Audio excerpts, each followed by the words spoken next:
All right, this is test number 1 of my watertight PVC enclosure. It's a plexiglass in the front. Was it 3-inch PVC, black PVC, and with a threaded cap on the back. I tried it originally with just the white plumber's tape, and then I got some plumber's putty and went around all the threads, made sure plumber's putty was caked in all the threads because I believe that's where I was leaking through.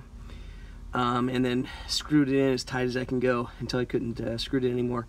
This is a IP 69 or 68 rated enclosure, I believe. It's watertight as well.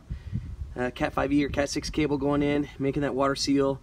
And we're going to go ahead and just using all silicone for the plexiglass in the front, on the back side and on the inside, and pressed it between the tube and this fitting to get a nice tight seal.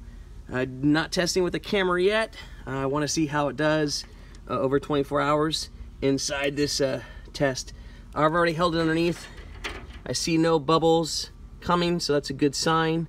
Held it under there for about 5 minutes, didn't see anything, no water inside.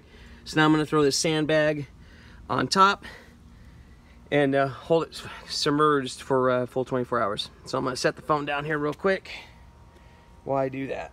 Let me just see if I can flip the image here. Nope. I'm just going to set this down real quick here. Alright. 50-pound sandbag on top here. So now we're fully submerged.